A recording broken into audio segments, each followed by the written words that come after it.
Sveicināti podkāstā Ortotalks, kur runājam par veselību, kustību, prieku un to, kā saglabāt aktīvu dzīvesveidu jebkurā vecumā. Pirms kāda laika iepazinos ar kādu aktīvu kundzi, dzīves, priecīgu ar mirdzošām acīm, vienmēr kustībā. Daudzus gadus viņa strādāja par audzinātāju bērndārzā, bet jau kādu laiku audzina un pieskat tikai savus mazbērnus. Un tad kādā brīdī ievērojam, ka mūsu mīļā kundze atsakās no sev iemīļotās nojošanas, arvien vairāk izvairās no aktīvām kustībām, un jau pat kāpšana pa kāpnēm ir kļuvusi par pārbaudījumu. Un ik pa laikam sākām dzirdēt no viņas frāzes, nu jā, vecums nenāk viens, tā jau laikam ir visiem. Viņai sāpēja gūžas. Paskatoties pētījums par šo tēmu, izrādās, ka aptuveni 1 no 10 cilvēkiem izjūt gūžās sāpes, bet vecā gada gājuma cilvēku vidū tas jau ir līdz pat 14%. Un gandrīz 1 no 5 cilvēkiem vecumā virs 60 gadiem sūdzas par gūžu un ceļu sāpēm. Diemžēl man neizdevās atrast pētījumu datus, cik daudz no šiem cilvēkiem samierinās ar šo diskomfortu un ikdienas ierobežo savu dzīves kvalitāti, to ieterpjot vārdos, vecums tas ir normāli. Tāpēc šoreiz mūsu saruna būs par gūžu locītavu sāpēm, un tāpēc uz sarunu esmu aicinājusi ortoklīnikas traumatologu ortopēdu ārstu Vitoldu Jurkeviču, kurš, kā noprot savā praksē, bieži dzird līdzīgus stāstus. Labdien, doktor! Labdien! Kāds ir jūsu novērojums? Kāpēc cilvēki izvairās meklēt speciālistu palīdzību sākumā savas problēmas, veselības cenšoties tomēr attaisnot? Es nedomāju, ka cilvēki īsti nemeklē palīdzību. Protams, jebkādai sāpei, kas tev tikko ir parādījusies, nav uzreiz jāskrien un jāmeklē iemesls un risinājumi. Ja bieži vien, ja lietas tur neiztik, tad viņas arī pašas par sevi pāriet. Jāpievērš uzmanību, ja tas ir ilgāku laiku, bet tad, ja sāpes traucē ilgāku laiku, retais mūsdienas sāk nepievērst tam uzmanību un ignorē. Mūsdienu cilvēki negrib samierināties ar izteiktiem ierobežojumiem. Arī cilvēki, kuri ir virs 60 gadiem. Jo tā tomēr ir tāda paudze, kas ir, man liekas, izaudzināta, ja sāp, tad vēl paciešamies, mums nav jāapgrūtina citi. Tad, patiesībā es esmu gandrīz uz sliekšņa ar tiem virs 60 gadiem. Jā, tā kā tas man neliekas, ka tā ir kaut kāda īpatnēja paudze. Skaidrs, ka tie, kas ir izauguši padomu laikos, ir pieraduši drusku paciest, un patiesībā tas nav slikti, jo vaimanāt un čikstēt pilnīgi no kādas sāpes un mēģināt viņu ārstēt nevienmēr vajag. Un šādi tad ar kaut ko vajag samierināties un kaut ko vajag iemācīties sadzīvot. Un tad neuztvert savu dzīvi, ka traģēdija, ja tev kaut kas sāp. Jo, protams, nevienmēr un ne katru sāpi mēs varam izārstēt. Jā, to arī ir jāsaprot. Jā, mūsdienu medicīna nav tāda, kas var novērst pilnīgi visu. Jā, daudzām lietām mēs varam palīdzēt, daudzas lietas mēs varam izārstēt un atgriezt cilvēku pilnīgi pie iepriekšējās funkcionalitātes, bet nevienmēr tas ir iespējams. Runājot tieši par sāpēm gūžas locītavā, kas tās izraisa un no kā tās veidojas? Jā, biežākais, redziet, cilvēkiem uzreiz nāk prātā, un tas nav tikai pacientiem, bet tas ir arī ārstu vidū. Ja sāp gūža, tad droši vien, ka tā ir gūža deformācija, bet patiesībā tas nav tas biežākais iemesls. Daudz biežāk ir citi iemesli, kas nemaz neprasa pēc tām locītavas nomaiņu un nenoved pie locītavas deformācijas. Protams, kad to visu sāpju struktūru var sadalīt vairākas tādos apakšveidos. Ja. Pirmais ir, protams, sāpes, jo sāpes var nākt no dažādām vietām. Sāpes var cilvēkam projicēties gūžā, bet var rasties paša gūžas locītava, var rasties apkārtējos mīkstajos audos, tad muskuļos, cīpslās, saitēs, gļotsomiņas, kas ir apkārt gūžai. Viņas var rasties kaut kur citur un izstarot uz gūžas locītavu. Visbiežāk tas ir no muguras. Jā. Un, tā kā to iemeslu mēs būtu ļoti, ļoti daudz un dažādi, un ārsta uzdevums ir tieši saprast to iemeslu, un saprotot to, tad var arī izdomāt, kā to ārstēt.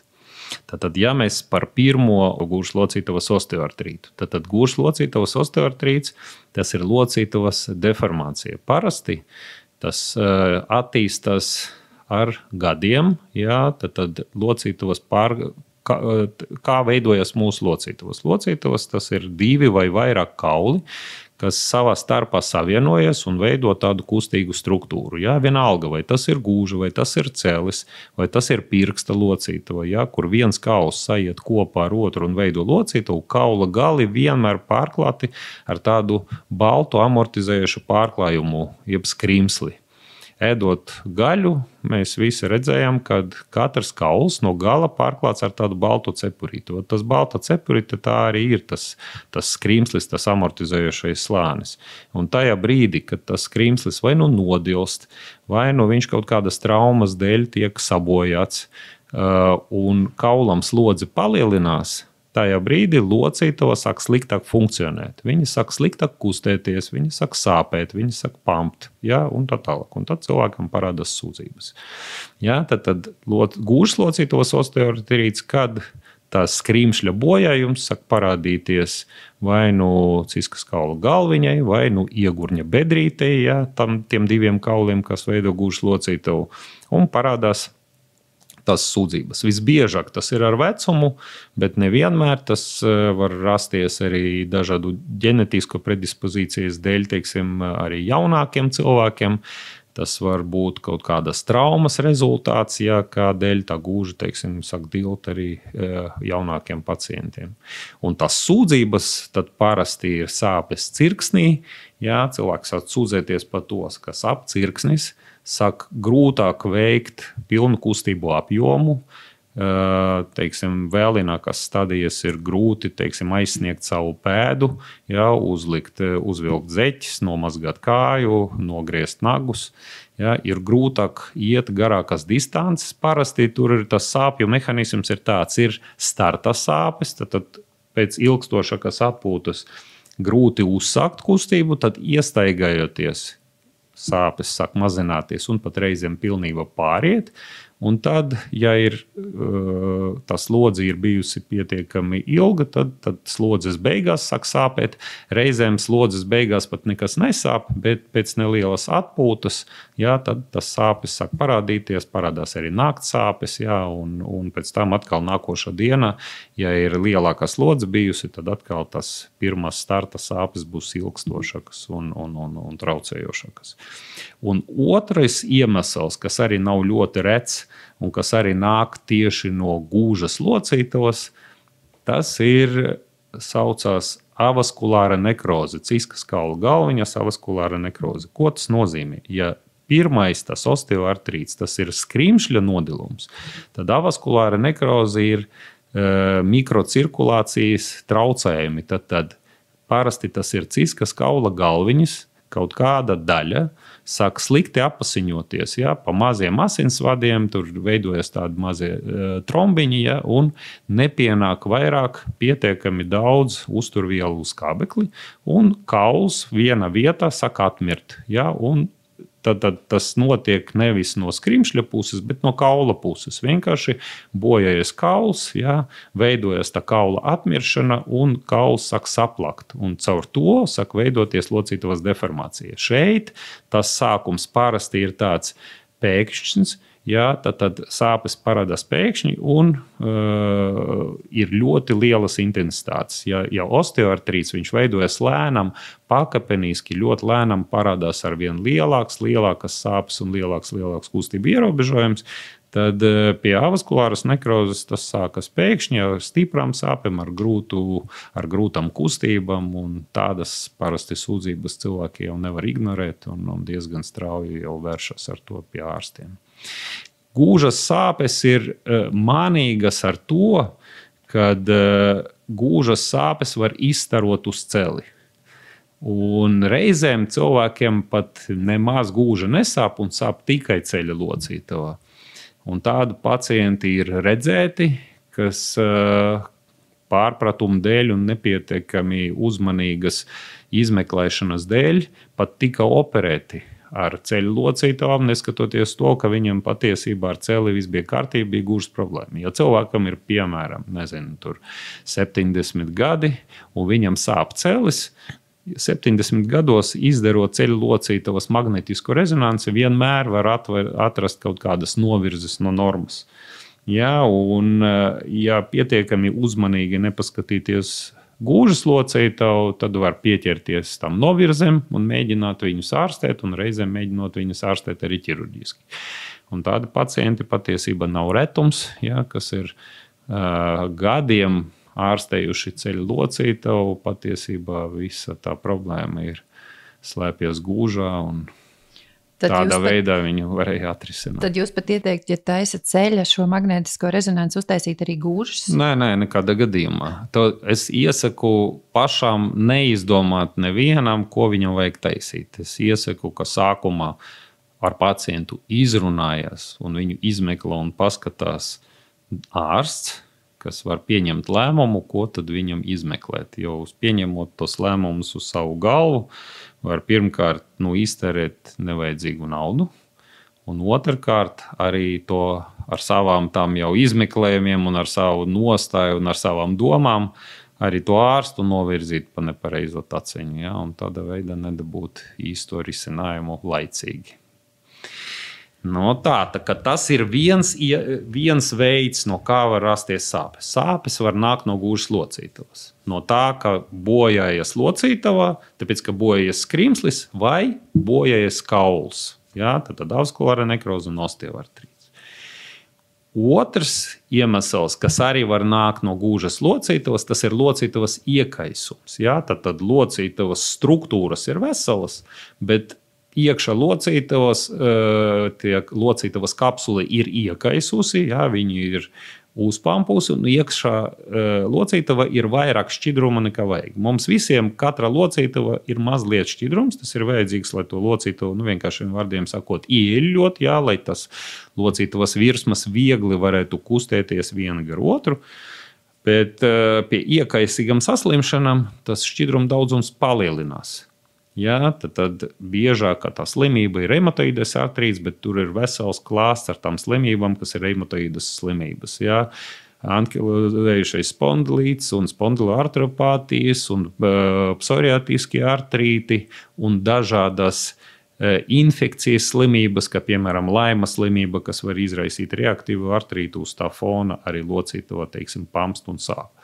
Ja locītava pamst, pieņemsim, pirkstā vai celī, tad jūs to varat pamanīt. Vienkārši paskatoties savu celi, redziet, ka celis ir uzpampis. Gūža ir ļoti dziļi, un ja gūža ir vairāk šķidruma, jūs to nemaz neredziet. Ja, jūs vienkārši jūtat, ka parādās kustību ierobežojums un sāpes. Protams, kad ja tas ir slimības sākums, ja, un tas reaktīvais artrīts vai kaut kāds reumatoīdais artrīts ir sācies ar to gūžas locītavu, tad bieži vien pie tās diagnozes nemaz vienkārši nevar nonākt. Bet biežāk tas tomēr, ka cilvēks jau ar iepriekš zināmu slimību, viņam vienkārši saka iesaistīties tajā procesā vēl viena locītava gūžā, jā, un tad tā gūža var sāpēt no tā, ka tur vienkārši veidojas iekaisums. Tas ir vēl viens tāds iemesls, kas arī nāk no pašas gūžas locītavas, bet atkal iemesls ir cits, izmeklējumi ir citi, un arī ārstēšana, protams, ir pavisam citādāka. Trešā lielākā grupa ir, un tā ir patiesība biežāka grupa, tas biežākais iemesls gūžas sāpēm ir iekaisumi un visādas problēmas no mīkstiem audiem, kas aptver gūžas locītavu. Un biežākais no tiem ir gurnu muskuļu, cīpslu tādas izmaiņas, ja, jeb tendinopātijas. Ja, tendinopātija tas ir vienkārši izmaiņas, hroniskas izmaiņas cīpslās.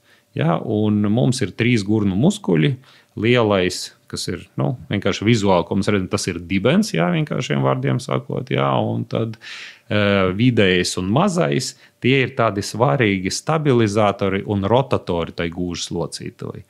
Un ar vecumu, jā, tur iemesli ir vairāki, kāpēc veidojas tas tendinopātijas. Bet pamatā tas ir pārāk liela slodze.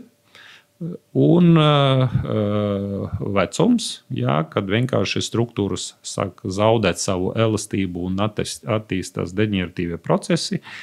Tas ir sieviešu dzimums un menopauze, jā, kas arī tādu negatīvu ietekmi uz to atstāja, jā, uz to audu struktūru kvalitāti. Sievietēm tas ir biežāk sievietēm, tāpēc, ka arī platie gurni, jā, to arī ietekmē, jo tur ir veidojies savādāks muskuļu balans, nepareizais muskuļu balans, jā, kad vienkārši par tiem maziem, tiem svarīgiem muskuļiem ņem virsroku un uz viņiem spiež viens cits lielāks muskulis. Tur tajā visa biomehānikas sīkumos droši vien, ka nevajag iedziļināties, bet jāsaprot, kas ir iemesls, lai pēc tam pretēji, kad mēs cīnāmies ar to slimību, saprast, kā viņu ārstēt. Jā? Tad mums atkal to muskuļu balansu vajag atgūt.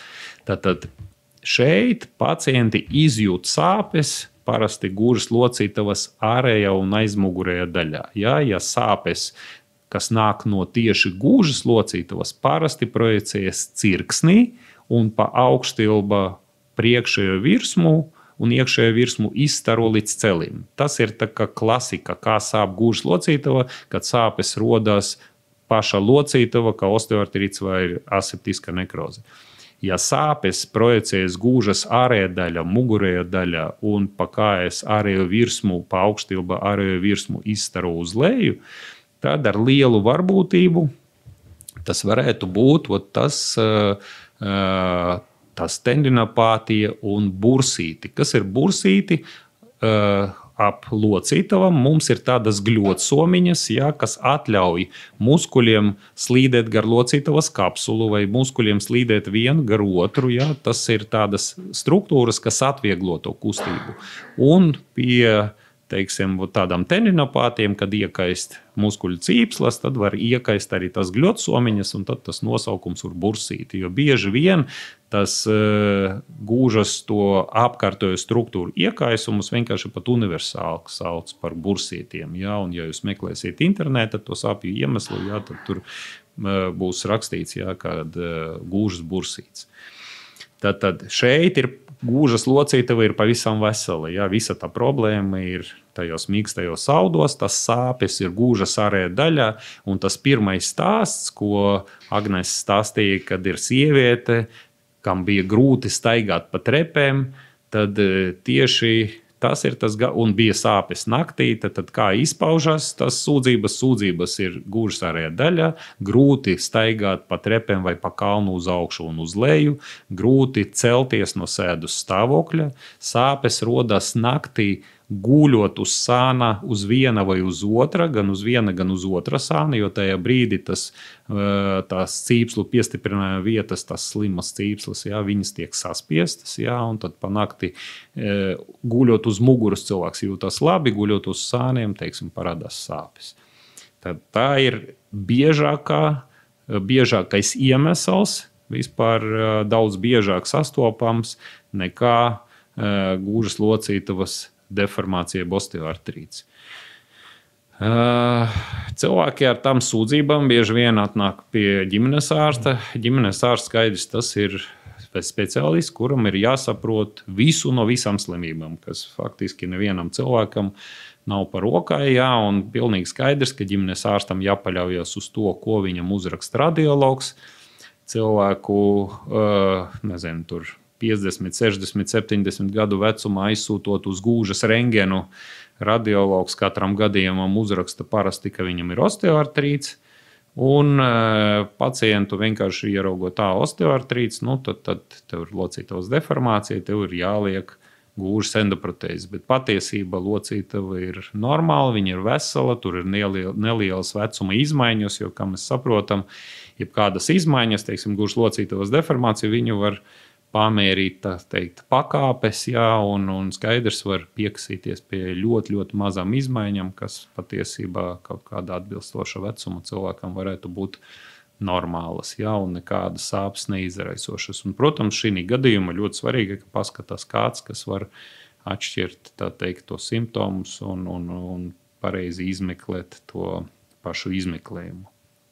Tad tā ir nākošā iemeslu grupa. Vēl viena ļoti liela iemeslu grupa, un tas ir iradiējušas, jeb izstarojušas sāpes, kas sāpes patiesībā rodas mugurkaula jostas vai krustu rajonā un pa nervu saknītēm izstaro līdz gūžai un arī līdz tālāk pa kāju. Parasti tas sāpes arī rodas gūžas aizmugurējā daļā, ja, kaut kur krustu rajonā, sēžas rajonā un izstarojas pēc tam uz gūža. Viņas var izstarot arī uz cirksni, bet parasti uz gūžas ārējo daļu un pēc tam pa kāju uz leju līdz pat pēdai, ja, un reizēm pat līdz pirkstiem. Šeit tie simptomi ir tādi, ka parasti kustības gūžas locītava nav ierobežotas. Ja veidojas locītavas deformācija, tad kustības gūža ir grūtas. Ja kustības gūža ir brīvas, ja, tajā pašā laikā sāp gūža un sāp kāja, ja, tad tas būs drīzāk vai nu tā tendinopātija, tad muskuļu cīpslu iekaisums, vai nu tas būs kaut kāds nervu saknītes nospiedums mugurkaula jostas daļā. Bieži vien to nemaz nav vienkārši atšķirt vienas sāpes no otram, jo pat mēs reizēm diezgan laužam galvas, lai saprast, kas ir tas īstais sāpju iemesls, jo cilvēkam 70 gadus, bet arī jaunākam cilvēkam var būt vienlaicīgi gan neliels osteoartrīts, locītavas deformācija, gan kaut kādas tendinopātijas izmaiņas, gan muguras patoloģija, kur mēs redzam kaut kādas diska protrūzijas, pat ietekme uz nervu saknītēm. Un tad nāk palīgā tur dažādas metodas, ko mēs varam apspriest tālāk, kā tad mēs mēģinam atšķirt tas vienas sāpes no otram. Bieži vien tas sāpes mēs būtu arī tādas kombinētas dabas, kad katrā no tām patoloģijām dod tādu savu ietekmi uz to sāpju celoni, ja, un to sāpju struktūru. Vēl viena tāda iemeslu grupa, ko mēs redzam arī pietiekami bieži, tie ir lūzumi, kas skaidrs, ka ja nokrīt un pārlauž kāju, tad tur nekāda jautājuma nav, bet ir vēl viena tāda ļoti nopietna slimību grupa, saucas stresa lūzumi. Tad tā slodze, ko saņēma cilvēka kauls, bija pārāk liela pret to, ko viņš varēja izturēt. Tad tie stresa lūzumi, viņi sadalās divas kategorijas. Ir tie saucamie pārslodzes lūzumi. Viņus mēs bieži vien tagad redzam, cilvēki daudz sporto, ļoti bieži cilvēki tagad iet zemessardzē, ja, kur viņiem uzliek tādu ļoti netipisku priekš viņiem slodzi, kurai viņa ķermenis nav gatavs.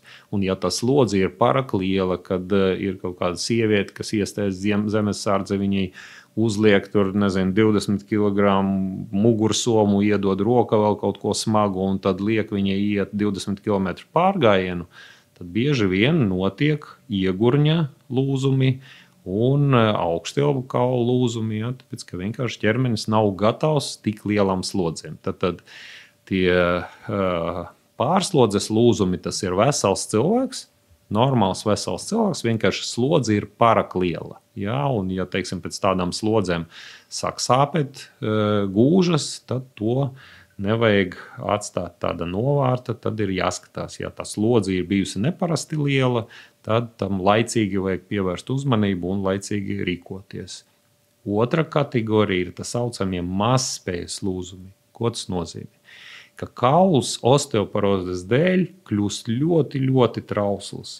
Normālā pasaulē, ja jūs par sevi, tā teikt, laicīgi sākat rūpēties, tad osteoporozei nemaz nevajadzētu iestāties. Tādai osteoporozei, kad jau iestājas jau lūzumi, stresa lūzumi, jā, tie mazspējas lūzumi. Tas nozīmē, ka kauls ir galīgi, galīgi vaiš. Jā, un tur arī parastas sadzīves slodzes, parastas pastaigas, parastas sadzīves aktivitātes var novest pie tā, kad vai kaut kāda ļoti nenozīmīga trauma paslīd un vienkārši tur drusku atsitās, jā, un uzreiz iestājas vai ciskas kaula kakliņa sliktākā gadījumā vai labākā gadījumā kaunumkaula zaru, tādi stresa mazspējas lūzumi, jā.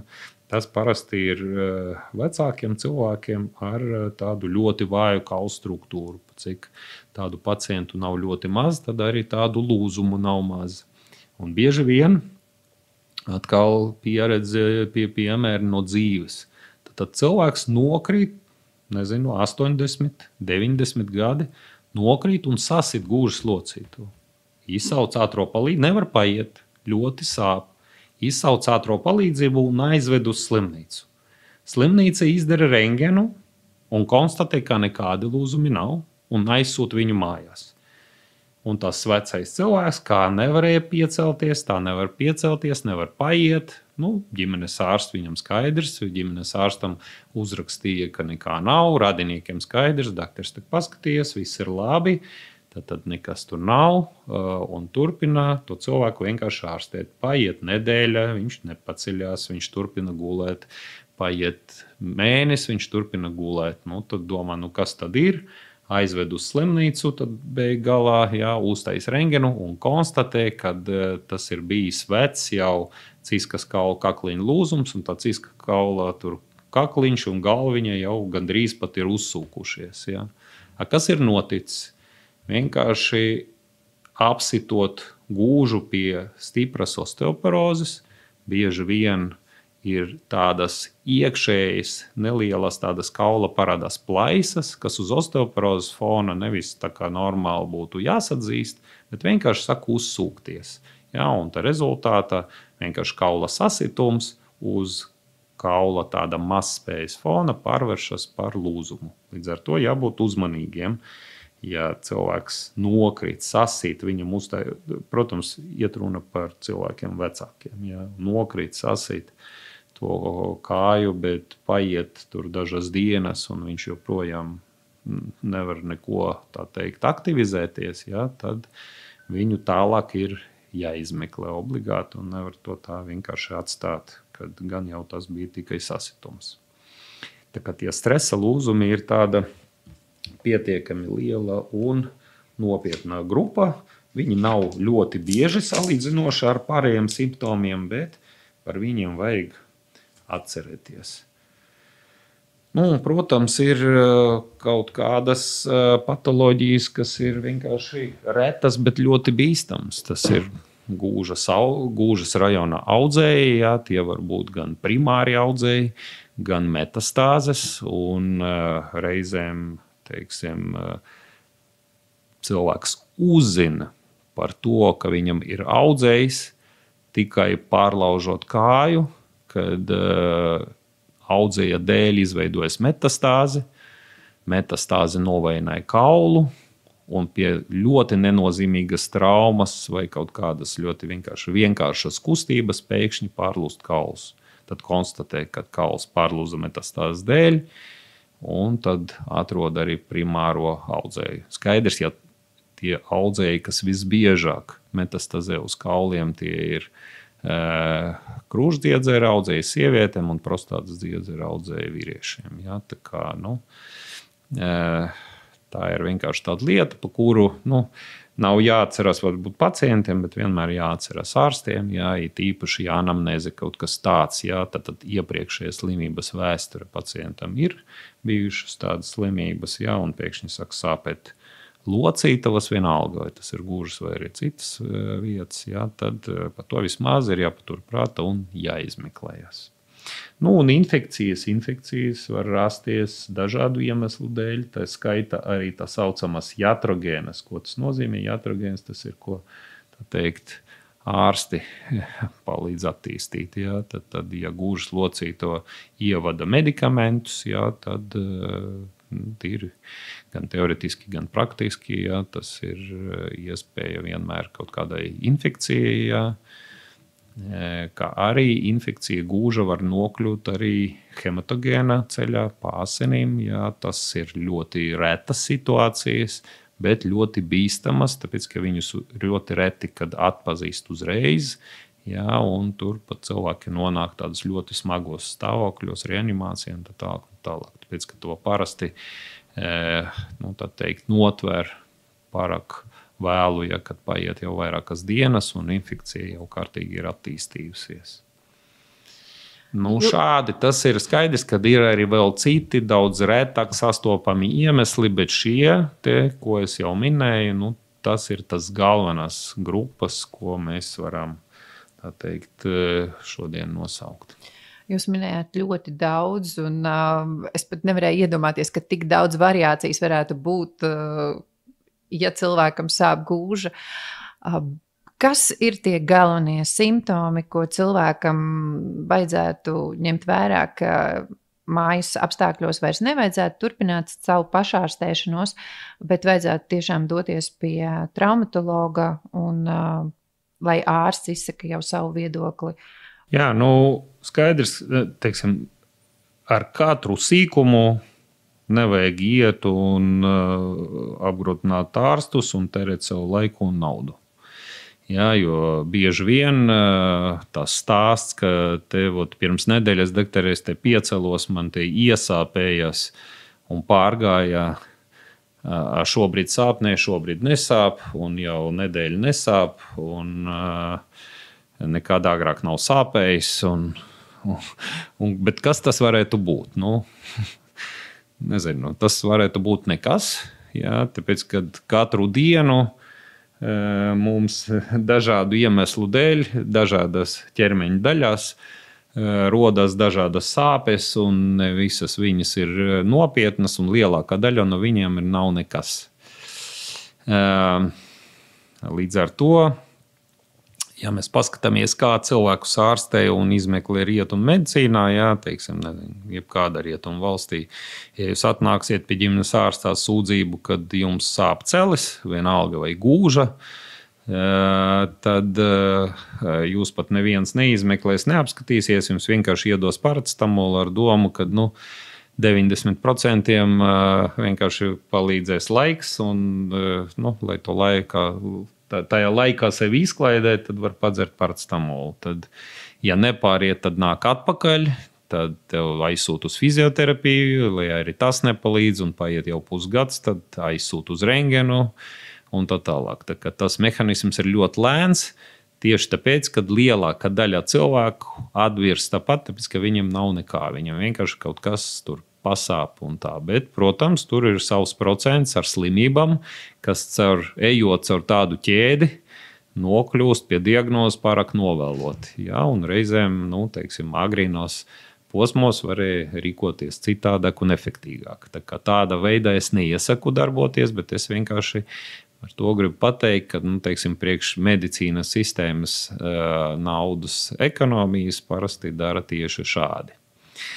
Kā cilvēkam rīkoties? Tad ir jāsaprot, ja sāpe ir no kaut kādas slimības, tad parasti tā sāpe rodas viena un tajā pašā vietā, pie vieniem un tiem pašiem apstākļiem. Pie vieniem tiem pašiem apstākļiem tā sāpe paliek labāka, pie vieniem tiem pašiem un pāriet pie vieniem tiem pašiem apstākļiem, tā sāpe pastiprinās. Un parasti, viņu provocē, un tad viņu atvieglo, un vien tie paši paņēmieni vai medikamenti vai vēl kaut kas. Un ja tas viss turpinās jau kaut kādu laiku, nezinu, viss, protams, ir atkarīgs no intensitātes. Ja šausmīga stipra sāpe, tad neko nevajag gaidīt, vienkārši vajag uzreiz iet pie ārsta. Ja sāpe ir kaut kāda neliela, ciešama un nenopietna, tad vienkārši ir jāpaskatās. Ja tas ir tiešām viena tā paša sāpe, rodas pie vieniem tiem pašiem apstākļiem un pāriet pie vieniem tiem pašiem apstākļiem, tad droši vien, ka tas ir kaut kas, ko jau varēs notvērt, jā, un attiecīgi uzstādīt diagnozi un attiecīgi tad arī tev iedot ārstēšanu. Un, ja tas viss ir nedēļu, kaut kādas dienas, katram tas ir no sāpju intensitātes, no individuālas, tā teikt, trauksmaina stāvokļā, cik tu esi trauksmains, jā, un cik ātri tu gribi vērsties pie ārsta. Jā. Skaidrs, ka šeit nevajag paraku vilkt, bet šeit arī nevajag ar katru mazo sīkumu skriet. Jo parasti atskrienot ar mazo sīkumu, kad cilvēks sāk stāstīt, doktor, man šodien sāp šeit, nākošā diena man tā sāpe klejot tur, un tad aiznākamā diena tur, un tad man šeit tirpst, un tad, kad es sēžu un ielieku kāju tur aiz auss, tad man dur tajā vietā, tad parasti jūs atņemiet laiku sev, ārstam, izterējiet naudu un palieciet neapmierināts ar to rezultātu, tāpēc, ka neviens nesaprot, kas jums tur sāp, jo nav tādas diagnozes, un tā ir kaut kāda funkcionāla sāpe, bet ja sāpe ir un viņa traucē un viņa ir regulāra, tad skaidrs, ka tas iemesls jau kaut kāds ir, nevienmēr viņi tik vienkārši un ātri var notvērt un diagnosticēt, bet uz to vismaz ir jāiet. Jūs minējāt par to situāciju, kad tiek ārstēts cels, bet patiesībā problēma ir gūžā un vēl dažādas šīs nianses. Kā jūs kā ārsts skatāties par to, ka pacients konsultējas pie vairākiem ārstiem?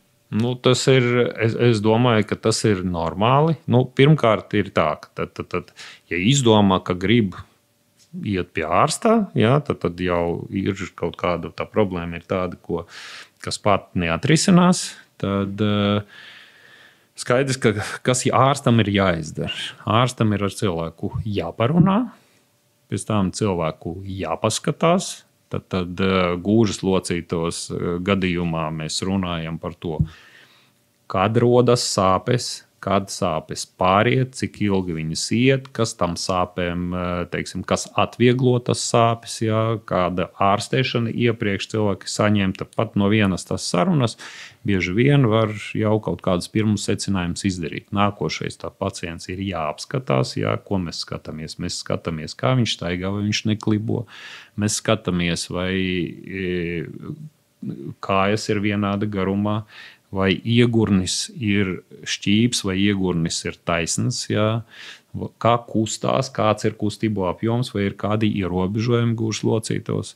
Un tad ir visvienkāršākā lieta, jā, muskuļu spēks, jā, vai viņš ir simetrisks, vai viņš nav simetrisks, vai ir kaut kādas kustības, kas provocē sāpes, jā. Un, protams, gūžas vajag arī aptaustīt, vai ir kaut kādi sāpīgie punkti, ko, teiksim, nospiežot, cilvēks atzīmē sāpes vai diskomfortu. Un tad visvienkāršākais izmeklējums, kas visiem pieejams, tas ir gūžas locītavas iegurņa, ne gūžas locītavas, bet iegurņa pārskata rentgenogramma, kur mēs redzam abas gūžas, jā, un varam viņus salīdzināt, vai viņas ir vienādas, jā. Tas ir tas minimums, ja, un tad to cilvēku izmeklējot var tālāk skatīties, ja liekas, ka tā problēma ir mīkstajos audos vai problēma ir locītava, bet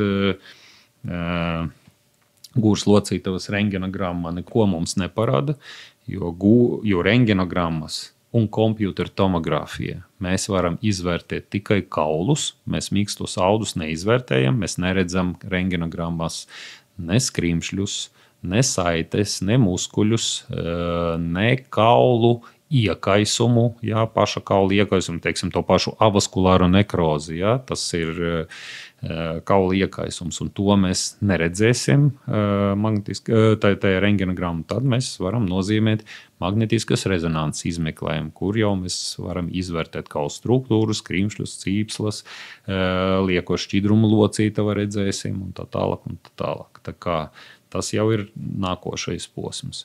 Un, protams, tad jums tiek piedāvāta tur kaut kāda ārstēšana. Skaidrs, ja tā situācija nav akūta, nav tā, ka tūlīt ir jārīkojas, ka pieņemsim cilvēkam, nezinu, tur patoloģisks lūzums audzēja dēļ vai kaut kāda gūžas infekcija vai kaut kāds cits lūzums, kas prasa tūlītēju ārstēšanu.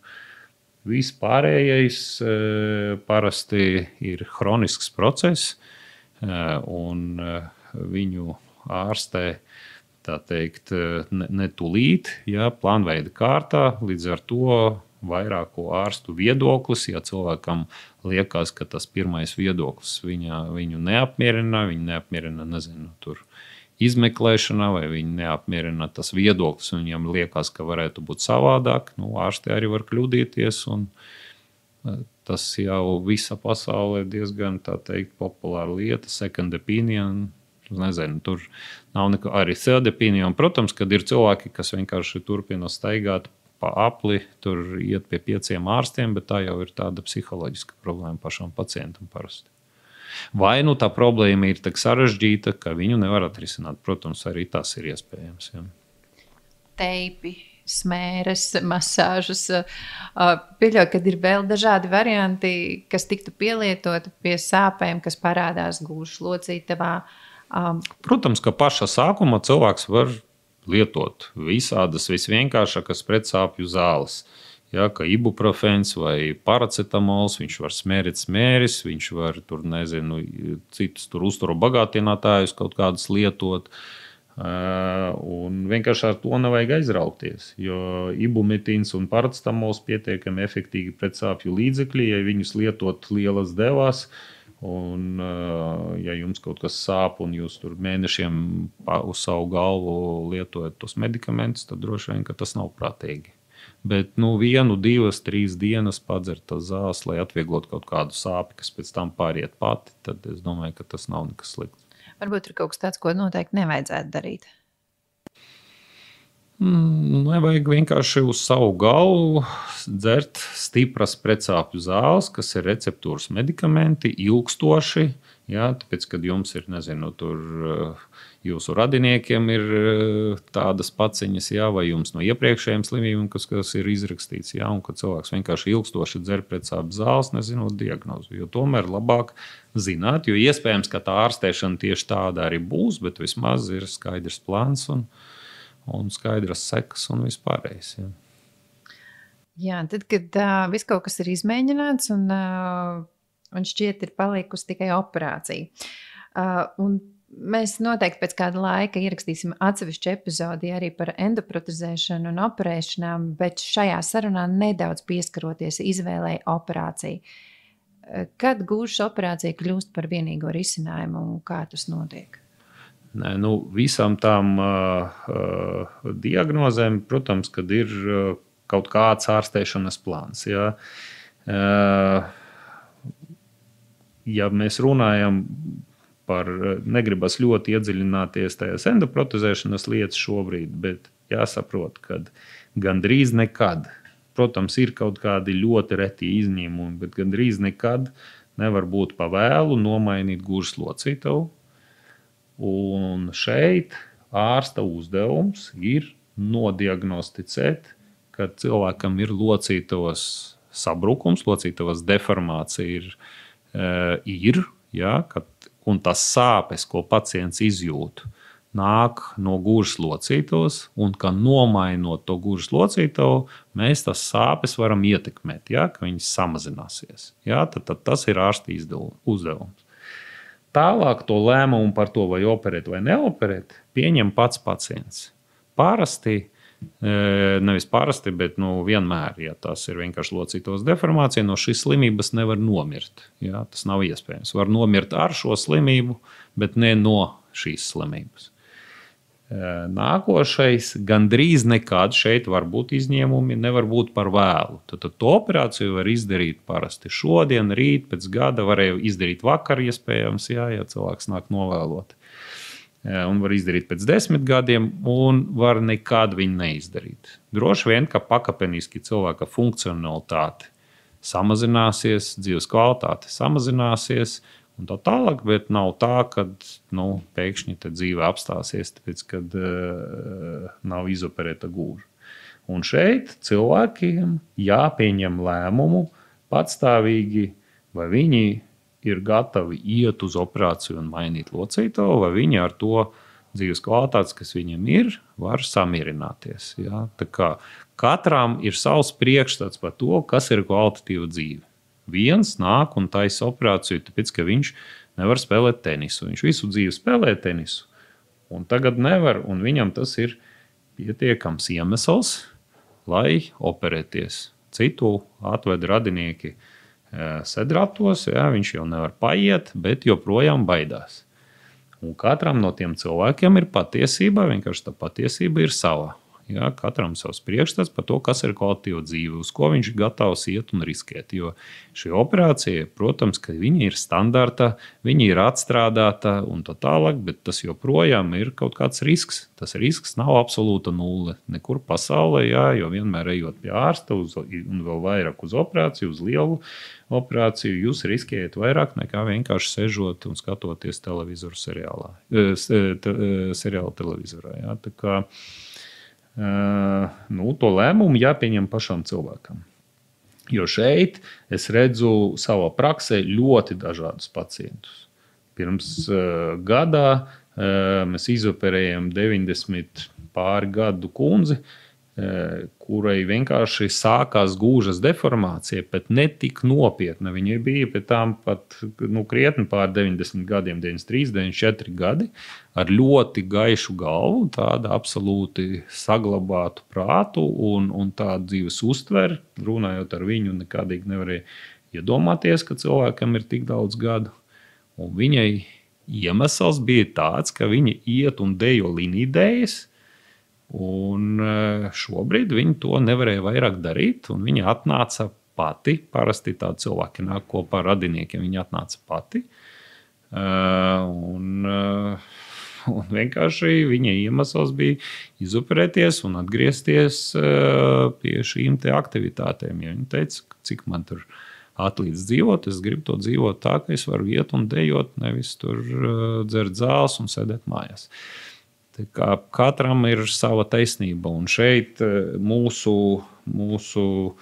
tā teikt, pienākums vienkārši pareizi uzstādīt diagnozi un pareizi noteikt to ārstēšanas metodi, kā var palīdzēt. Bet vai to darīt vai nē, jāpieņem pašam pacientam. Mēs neārstējam rentgenus. Bieži vien cilvēks saka, vai man ir jau jāoperēs, dakteri, paskatieties pēc rentgena, ko tur, vai man paliek sliktāk. Es visiem saku, ja jūs šobrīd neesat gatavi operēties, tad netaisiet vairāk rentgenus līdz brīdim, kamēr jūs nebūsiet atkal gatavi to darīt. Jo taisot rentgenus, jūs redzēsiet, jums pateiks, jā, jums rentgens palicis sliktāks. Un ārstē jau cilvēku. Rentgens var palikt labāks, labāks viņš nevar palikt, viņš var palikt sliktāks, viņš var stāvēt tur uz vietas, bet tam nav nekādas nozīmes. Nozīme ir tam, kā jūs jūtaties. Ja jūs ar to varat sadzīvot, jūs varat tam visam pielāgoties un jūtaties pietiekami laimīgi, tad droši vien, kad laiks. Tad ir tā, ka te ir tā, ka iedomātie svari uz viena kausa ir ciešanas, un sāpes, uz otra kausa ir bailes. Tajā brīdī, kad ciešanas un sāpes saka svērt vairāk, jā, tajā brīdī droši vien, ka iestājas moments, kad ir jāpieņem tāds lēmums. Vai ir vēl kaut kas tāds, ko jūs gribētu par šo tēmu pateikt, ko es jums vēl neesmu uzdevusi? Mēs varam vienkārši dažos vārdos pieskarties tādām, profilaksei. Īsti nav nekādas profilakses, it īpaši, ja mēs runājam par locīto deformāciju, kā to slimību var, teiksim, kaut kādas efektīgas preventīvas darbības, ko mēs varam darīt, lai slimība neiestājas. Pamata locītavas deformācija, viņi nosaka mūsu gēni. Ja? Tad tas, kas ir ierakstīts, tas arī būs. Ar ārējiem apstākļiem mēs to situāciju varam ietekmēt negatīvi vai pozitīvi. Protams, ja cilvēks ietekmē to ar slodzi. Slodze tas ir principā 3 faktori. Tas ir darbs, tas ir sports un tas ir svars. Ja cilvēks ļoti smagi strādā, ja viņš ļoti aktīvi un agresīvi sporto un dabūna traumas sportojot, dzīves laikā, ja viņam ir liekais svars, tas viss ir riska faktori, lai slimība iestājas ātrāk. Bet parasti tas nav tas iemesls, tas viss notiek uz atbilstoša ģenetiska fona. Atkal cilvēks ved veselīgu dzīvesveidu, viņam normāls svars, viņš samērīgi vingro un viņš tur nestrādā smagu fizisku darbu, tad parasti tā slimība arī attīstīsies tikai vēlāk. Tas nozīmē, ja maniem vecvecākiem ir bijis šīs gūžas locītavu iekaisumi vai problēmas ar gūžas locītavu, tad tas arī būs visdrīzāk tālāk? Jā, tad jūsu riski droši vien ir augstāki nekā citiem cilvēkiem populācijā. Skaidrs, ka tas nav tāda tīra ģenētiska slimība. To jūs pārmantojat, jūs pārmantojat tādu ģenētisku predispozīciju pret to, kad jums teiksim, tā slimība attīstīsies. Ja? Un visas iepriekšējās traumas un visas iepriekšējās lietas dzīves laikā, kas sakrājās, jā, parasti pēc tam atspoguļojas uz to locītavas kvalitāti. Un tieši tāpat ir otrādāk. Ja man tajos gēnos nav tādas lietas, tad es varu, un rūpējoties par man nebūtu liekais svars un aktīvs dzīvesveids, tad varētu... Jā. Aktīvs, samērīgi aktīvs dzīvesveids. Tas ir tas svarīgi, jo citi to lietu pārprot un sporto ļoti aktīvi, nesaprot, kad ar gadiem teiksim, audu elastība samazinās un izturība un visa audu kvalitāte samazinās un mēģina turpināt uzvēsties un darboties tāpat kā iepriekš, parasti iedzīvojas traumas un nepatīkšanas. Šeit vienmēr ir vērts paskatīties spoguli un salīdzināt ar savām iepriekšējām fotogrāfijām. Visu, ko jūs redziet, ka jūsu tur sēpes vaipsti tā mazliet ir nošļukuši uz leju, tāpat tas nenotiek tikai uz sejas. Tas notiek pa visu ķermeni, visas cīpslas, skrimšļi un tā tālāk. Jā, tas viss paliek tāds vairāk deģeneratīvs. Ko tas nozīmē? Tas nenozīmē, ka ir jānolaiž rokas, tas nozīmē, ka jāsaglabā dzīvesprieku, aktivitāti, bet visu ir atbilstoši jākoriģē. Un tad var nodzīvot nevis tādu īsu, aktīvu un pēc tam garu pasīvu dzīvi, ja, bet vienkārši visu laiku saglabāt to aktivitāti, kā tā kundze un 90 gados iet vēl dejot un tiešām baudīt to dzīvi, nevis vienkārši sēdēt un raudāt, ka viss ir slikti. Noslēdzot mūsu sarunu tā īsā kopsavilkumā, ko mums vajadzētu paņemt no šīs sarunas un ko noteikti vajadzētu atcerēties? Noteikti vajag atcerēties, ka svarīgi, ja jums ir vienalga, tas nav svarīgi, vai tas ir gūžas, vai tas ir kaut kāds cits, svarīgi saprast diagnozi. Kā es teicu, ne katrai diagnozei mēs varam efektīvi palīdzēt un atrisināt viņu un pilnībā atgriezt cilvēkam viņu iepriekšējo funkcionalitāti, bet bieži vien tas ir iespējams. Līdz ar to ir noteikti diagnozi uzzināt vajag, jo nevienmēr var pilnībā atrisināt, bet vismaz daļēji. Ļoti daudz lietas, ko var atrisināt ar fizioterapiju, par ko mēs šodien nerunājam, vismaz visas tās tendinopātijas problēmas un tā tālāk, kad sāpes ir gūžas ārējā daļa, grūti staigāt pa trepēm, grūti gulēt. Tur ļoti daudzas lietas atvieglo injekciju terapiju, ja, gan gūžas locītos var samazināt sāpes ar injekcijām, gan pie tām tendinopātijām daudzas lietas var atrisināt ar injekcijām. Visas injekcijas gūžas locītavas apvidu ir veicamas tikai zem kontroles, jā, jo gūži ir dziļi un trāpīt attiecīgajās struktūras nevienmēr ir iespējams, un vienkārši tos medikamentus var laist mīkstajos audos, nevis tur, kur vajag. Jā, tā kā fizioterapija, injekcijas, pareizais dzīvesveids un vispārējās lietas ļoti daudzās no tām problēmām var atrisināt. Ja, teiksim, atbilstoši, ja sāp gūža, bet problēma mugurā, tad ir laicīgi jārastē mugurā, iespējams ar tā pašām injekcijām un atbilstoši fizioterapiju mugurai vai iespējams arī operācijas mugurai, ja, var atrisināt to situāciju. Tāpēc arī noteikti diagnozi ir svarīgi. Tad laicīgi jāiet pie ārsta un jāiet pa to ceļu, lai saprastu diagnozi, un tad bieži vien to diagnozi vai var izārstēt, vai atrisināt, vai vismaz saprast, kā ar to visu sadzīvot. Paldies doktoram Vitoldam Jurkevičam par informācijas bagātu sarunu, skaidrojumiem un arī rūpēm par mūsu veselību. Liels arī paldies katram klausītājam. Novēlam visiem kustēties ar prieku, rūpēties par sevi un savu līdzcilvēku veselību katru dienu. Sarunu vadīja Agnes Baumane, par skaņu rūpējās Gunts Bērziņš. Uz tikšanos nākamajā jau podkāsta epizodē.